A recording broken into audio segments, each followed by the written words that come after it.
જય શ્રી કૃષ્ણ મિત્રો, હું છું અસ્મિતાબેન મુગલપરા. મારા રસોડામાં તમારું સ્વાગત કરું છું. આજે આપણે બનાવશું મેંગો કુલ્ફી. તો ચાલો બનાવીએ.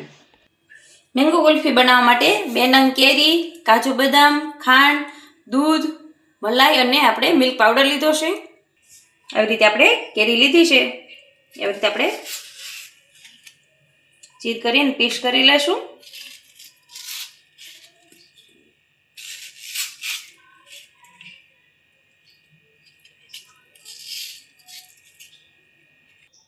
આવી રીતે આપણે નાના નાના પીસ કરી લેશું. આપણે ચમચીની મદદથી બધું પલ્પ કાઢી લેશું. આવી રીતે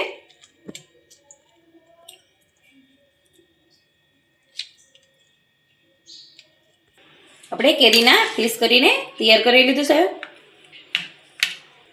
આપણે થોડું થોડું કરીને પીસી લેશું. થોડીક આપણે કેરીના પીસ, થોડી ખાંડ, થોડીક મલાઈ, થોડોક આપણે મિલ્ક પાવડર,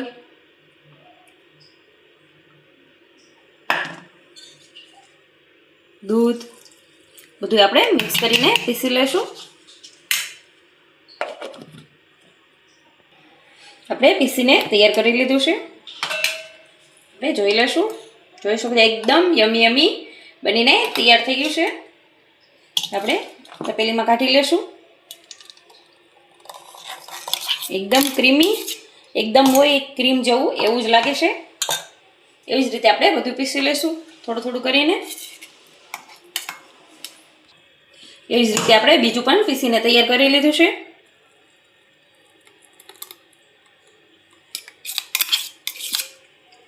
આપણે થોડું થોડું વધ્યું છે એ બધું આપણે પીસી લેશું. આપણે થોડીક વધી છે મલાઈ, કેરીના પીસ, મિલ્ક પાવડર, ખાંડ. આપણે કેરી મીઠી હોય એટલે આપણે ખાંડનું પ્રમાણ ઓછું રાખશું. દૂધ, બધું આપણે પીસી લેશું. એવી જ રીતે આપણે બધું પીસીને તૈયાર કરી લીધું છે.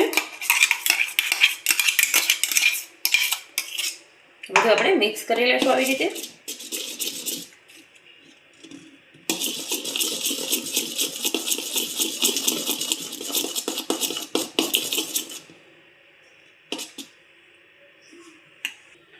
આવી રીતે આપણે પીસ કર્યા હતા એ અંદર જ આપણે નાખી દઈશું.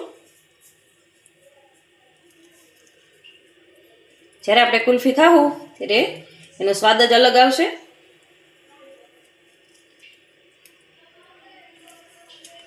આપણે અંદર પીસ કરીને નાખ્યા છે એ આપણે હલાવી લેશું એટલે બધા ગ્લાસમાં અલગ અલગ આવી જાય. સર્વ કરવા માટે આપણે ગ્લાસ લીધા છે જમવા માટે, એમાં આપણે નાખી દઈશું.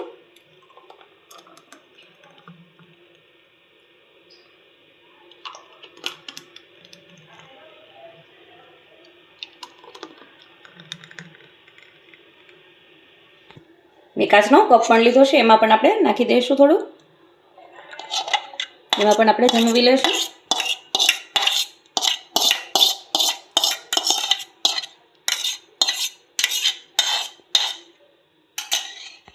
આપણે સર્વ કરવા માટે કાજુ બદામ લીધા છે એ પણ માંથી આપણે સર્વ કરી લઈશું.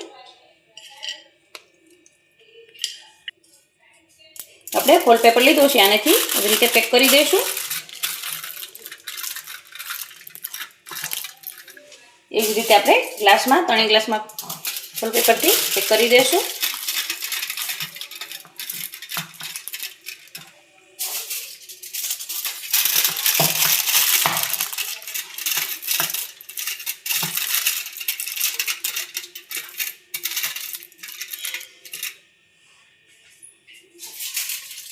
કપને પણ આવી રીતે આપણે પેક કરી દઈશું.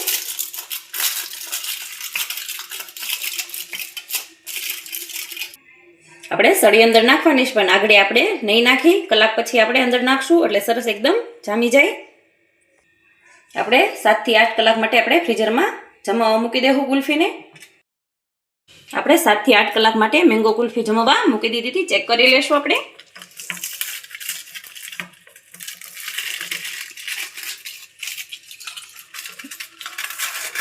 બધામાંથી પહેલાં આપણે ફોઇલ પેપર કાઢી લેશું. સરસ આપણે કુલ્ફી જામીને તૈયાર થઈ ગઈ છે. આવી રીતે આપણે હાથથી આવી રીતે કરશું એટલે સરસ ફટાફટ નીકળી જશે.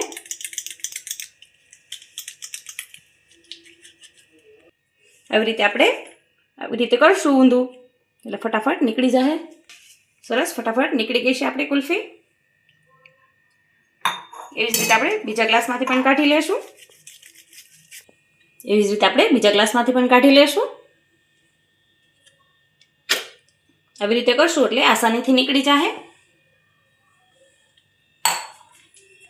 આમાં આપણે સળી નહોતી નાખી એટલે આપણે છરીની મદદથી આવી રીતે ગોળ કરશું એટલે નીકળી જશે. છરીની મદદથી આવી રીતે આપણે કાઢી લેશું. આવી રીતે આપણે ગોળ શેપમાં કટ કરી લેશું. એકદમ ક્રીમી બનીને તૈયાર થઈ ગઈ છે આપણી કુલ્ફી.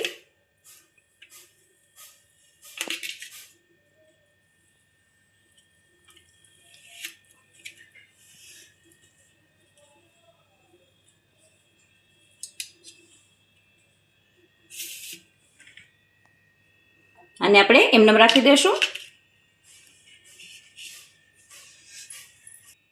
આવી રીતે આપણે ચમચીની મદદથી ચેક કરી લેશું. એકદમ ક્રીમી અને ટેસ્ટી આપણી કુલ્ફી બનીને મેંગો કુલ્ફી બનીને તૈયાર થઈ ગઈ છે. જો મારો વિડીયો તમને ગમ્યો હોય તો વિડીયોને લાઇક, શેર અને સબસ્ક્રાઈબ જરૂરથી કરી દેજો.